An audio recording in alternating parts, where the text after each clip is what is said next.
Senator Sterle is going to kick off. Thanks, Chair. Hello, Mr Strong. We haven't met yet, but the Chair said here comes a bloke who looks like he enjoys the steak. You said that.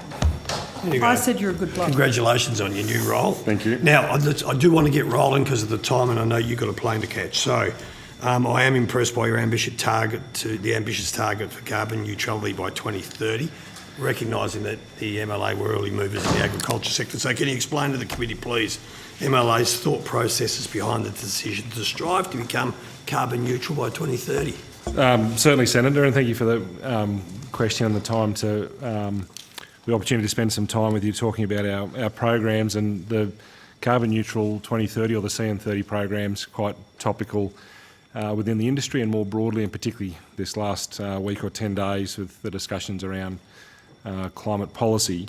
A number of years ago, the CSIRO released a report that gave really strong indications that with the right investments and approach to research and development, that it was possible for the red meat industry to get to a carbon neutral position. And when you line this up with the shifting in community sentiment around their interest in sustainability and the different perceptions that exist around livestock's contribution to that, and our exposure to the international market, which takes 70% of our beef products and half of our sheep meat, the industry thought it was important to be very proactive about the way we position our product, particularly from a sustainability point of view, and establish a position where we could demonstrate our sustainability credentials and create an ambitious target that we could then support the nation as far as our contribution to managing climate impact, and just as, or more importantly, have a really good story to tell for our consumers and give them more confidence in the product that we're supplying. One of the things that's most important to remember in the ambition is this is an ambition, or it's really a goal, that can't be thought of in isolation of a number of other factors around financial success and efficiency of our sector, the industry and the individual operations, and the intergenerational sustainability of these businesses as well. And there's no question that at the same time as wanting to leave the environment in a better place than what we found it as an industry, we absolutely have to have businesses that are sustainable on an intergenerational basis, and we absolutely have to make sure that our industry is more profitable and more efficient, and those three things are very closely tied together. We'd have an argument from me on profitability and sustainability and efficiency, so well done, Mr Strong. So do you have the red meat sector support? Yes, there's varying views, Yep. but yes is the short answer. And while I think there are a range of views in our sector and across the industry, not just about climate, but also about how we go about attacking these things, I think when we look at the consumer data and knowledge and information, and the fact that we're exposed with 70% of our beef and half of our sheep meat to those international markets, and the increase in interest from the community and our consumers from how product is produced, it's something that we have to be very proactive about. So has MLA got the support of Minister Littleproud for your carbon neutrality targets?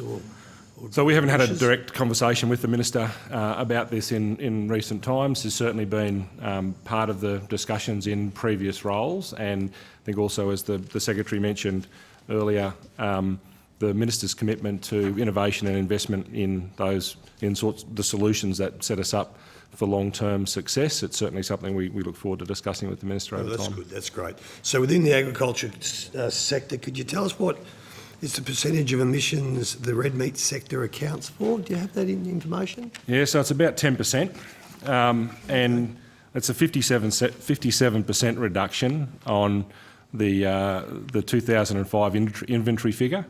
And it's not just the current percentage at about or just above 10%, but it's also, I think, the commitment that the industry's made to make the investments over the next 10 years to progressively improve that target on the same basis of what we've done since 2005. That's good, Mr Strong, thank you.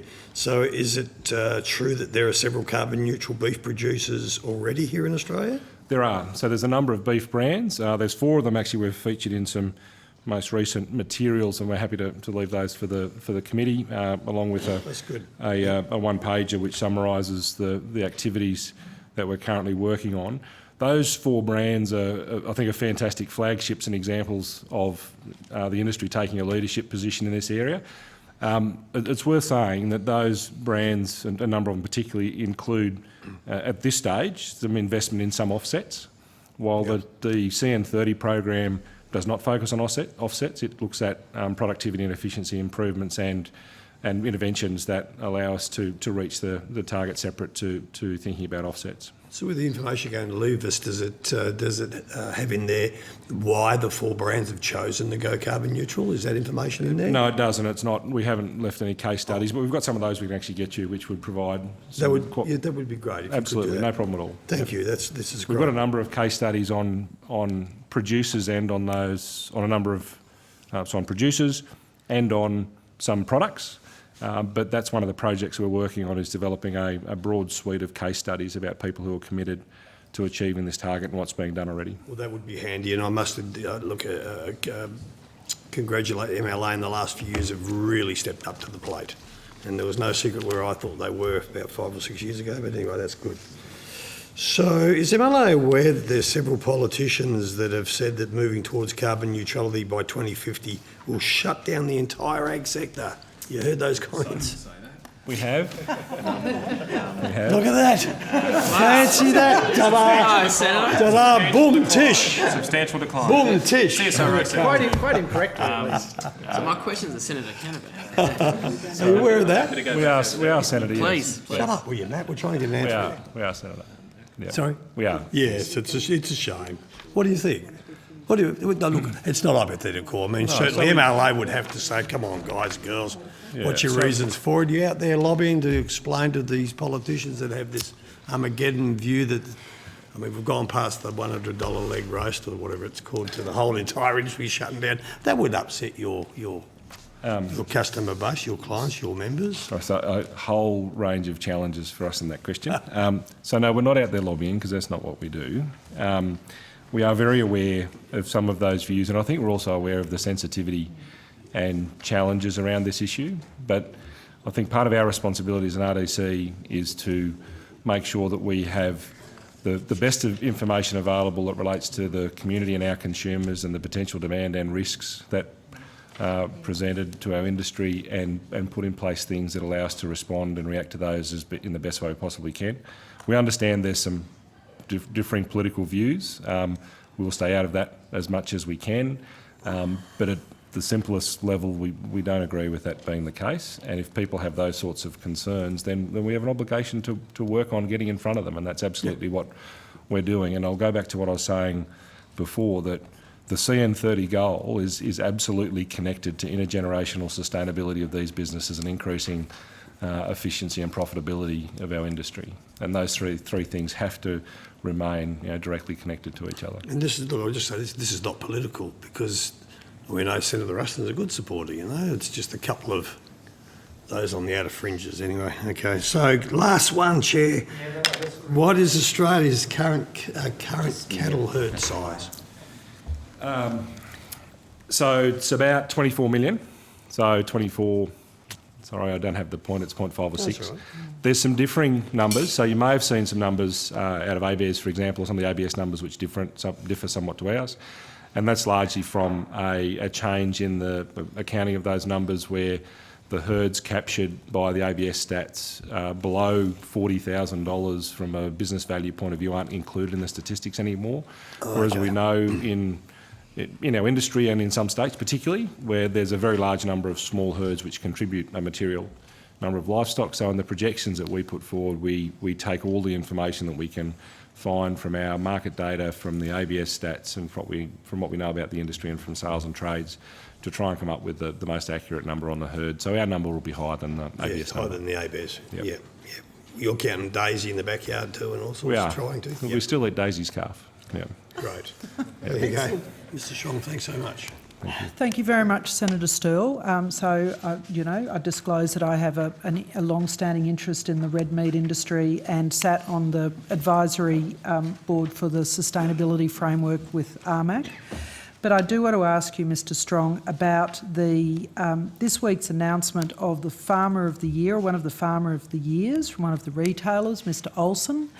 He has been investing in pasture improvement, productivity gains, and he has been able to receive the Emissions Reduction Fund funding through the government at $14 a tonne. I understand that the EU pays it at $41 a tonne for the same sort of productivity gains. I wondered if the MLA had done any work in understanding how this carrot incentive for farmers to achieve greater productivity through pasture and whatnot, you know, if you've looked at these funds and how that might work, and if you have a comment on that. Thank you, Senator. Certainly part of what we're doing in our research programs is working on the mechanisms for quantifying those impacts. And one of the challenges I think we have is there's a lot of the science around carbon sequestration which has varying views, and the accounting varies quite substantially. We're very supportive of getting a solution to that. We currently aren't doing any significant amount of work on the actual commercial trading mechanism. Our focus is actually more on how do we get more accurate measures and understand the capture of carbon in those pastures, but certainly being able to provide information that would support those types of transactions and claims is absolutely what we're investing in. Terrific. I understand that one of the big red meat producers in the country applied for this fund for funding and received $80,000. Terrific. It cost them $30,000 to do it. It would be interesting if you do some work around those application projects and perhaps come back to government with some recommendations on how that might be more easy to access. Yeah, we can certainly look at that. Yeah. Senator Brockman. Thank you. Just following up on this, I detected from your earlier answer to Senator Sterle's question, Mr Strong, that, and I don't want to put words in your mouth, so tell me if I'm misinterpreting you, that a technical solution to this goal versus an offset solution are different in economic terms. No, that would be my prior, but I can't say that I've thought about it very much. So I didn't say that. I think what I was wanting to be very clear about is that offsets isn't the solution that we're focusing on. So there's already mechanisms for people to invest in offsets to get themselves to or on the path to carbon neutrality. So that's something that already exists, so there's no real value in us investing in that. And that actually doesn't provide an improvement in industry, efficiency or productivity for what we're already doing. So our focus is very much on how do we actually operate and manage current red meat businesses, and how do we actually make them more efficient, more profitable, and get them on the path to carbon neutral. Yeah, because a straight offset arrangement would be outside your scope of operations as an RDC, I would have thought. I guess, yes. So in demonstrating that something was beneficial to one of our members, so to one of our levy payers, I think we could go down that path, but it's not part of what we're interested in, no. So we're not investing in R&D around offsets. Sorry, could you say that first bit again? So if demonstrating that offsets provided a benefit to one of our levy payers in reaching a carbon neutral position, we could argue that we could make an investment in that area, but we're absolutely not. I think where the offsets become important is being able to demonstrate to the absolute deniers that you can actually make progress. So people say, you can't get to carbon neutrality. It's like, well, you can actually plant sufficient trees to offset the number of livestock you had. I said, well, that's too expensive and has too big an impact on productivity. It's like, yes, but you said it was impossible. So it actually sets a beachhead on one end of the scale. On the other end of the scale, it's making significant financial investment. But how would an offset influence productivity? I don't quite... Because you're using land for planting trees rather than growing livestock on it. So... Because we can't say that... How does that improve productivity in the red meat sector? Reduces productivity, that's what I'm saying. If you use offsets, you're reducing productivity. Yes. Okay, sorry. That was his point. That was my point. Yes, so not use offsets, but to use... Yeah. Yeah. So our focus is on efficiency and productivity. But that's why I would have thought offsets would be outside your scope of activities. That's why we're not investing in them. Yep. Okay. Yep. We're all on the same page. Yeah. Yeah. So we end up in the same spot with a different way. Yeah. Just go, Jared. Thank you, Jared. Senator Rennick, I'm sorry. Okay, no worries. So how many tonnes of CO2 does the red meat industry emit? The exact number, I don't have in front of me. Sorry, Senator. No. Okay, so how are you then going to reduce that down to zero? So you've got a target, so what's your plan? Yeah, so there's areas of investment that we've identified. So, and there's 4 key areas. So around emissions avoidance, carbon storage, integrated management, and the way that we actually manage our operations to capture the So benefit from those things. what do you mean by carbon storage? So carbon sequestration in soils and pastures and existing vegetation. Right, okay, so it's, because I guess when I look at it very simply, like you've got a feedlot and you're going to have a tractor to plant some wheat, and then that goes, you harvest that, and then that's your grain for the feedlot. Like the whole supply chain, there's a lot of energy goes into, raising cattle and Yeah, then it does, trucking them to market. So you were then going to have an offset mechanism on the other side where it's the soil that absorbs the carbon? Is that the offset? So soil or pasture. So that's one of the things we're testing, definitely. Sure, okay. Yep. And there's other things like, so feed additives, for example. So there was a product which was developed between CSIRO, James Cook and ourselves, a thing called Redisparagopsis, which is a form of seaweed, which has a massive impact on reducing methane production by livestock, and in the initial trials it looked like it had a slightly positive impact on productivity. Sure, okay, and then when you say CO2 neutral, that includes the methane, like that's all emissions neutral? It is, so we work off a CO2 equivalent position. Yeah. So part of the challenge, for example, is how methane's accounted for at the moment. So the accounting for methane takes into consideration the number of cattle, how long they live, the amount of methane they produce, and then how long that methane stays in the atmosphere and the impact that it has as one of the gases in the atmosphere. But we're looking at the overall project on a CO2 equivalent basis. Yeah, okay. And then when you say about planting trees, what do you mean by that? Because, so I'm from Mulga country in Western Queensland, so the planting trees option hasn't done us any favours because, we can no longer push mulga, and there's, 60 or 70 million hectares of the stuff out there that could have been used in the drought.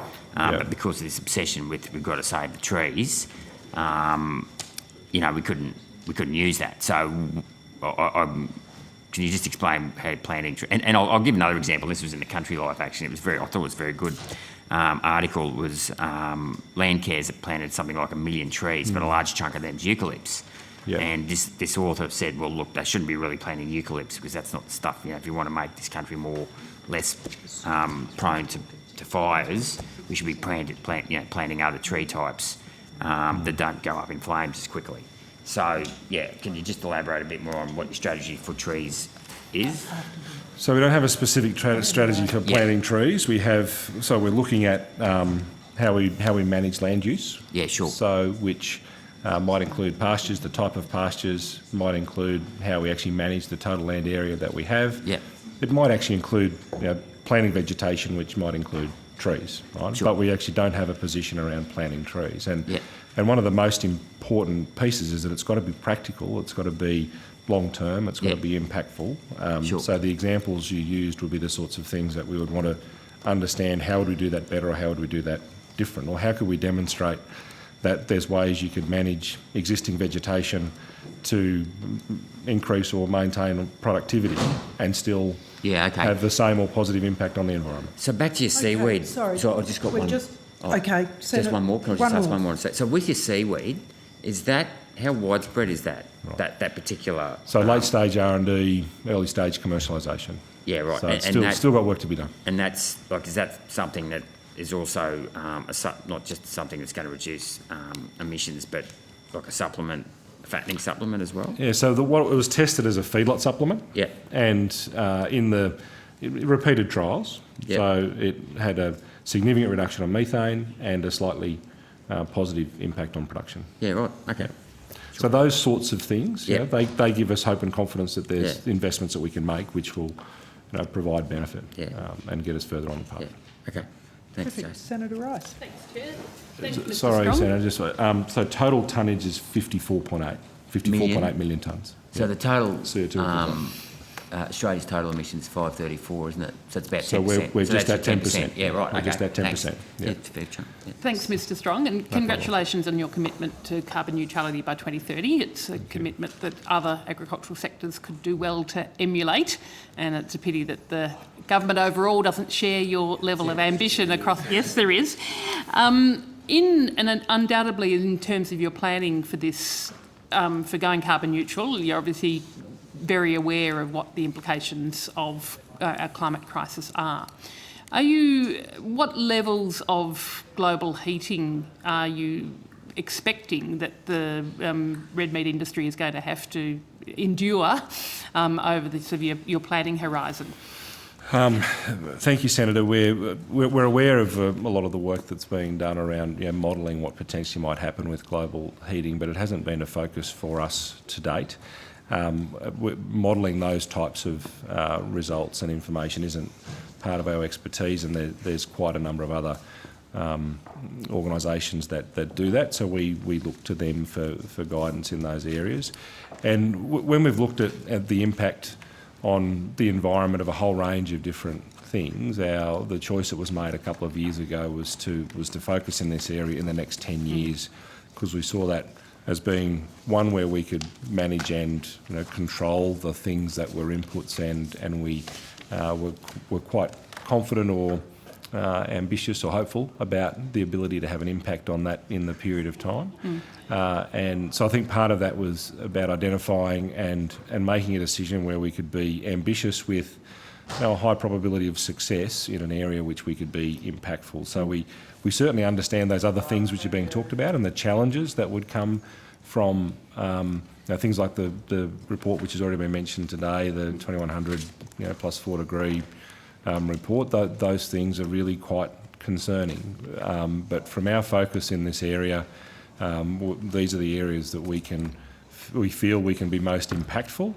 We're certainly very aware of those other things. Have you sought any advice about what the impact of 4 degrees of heating would be? No, not directly. We haven't, and that hasn't been by any level of proactive admission.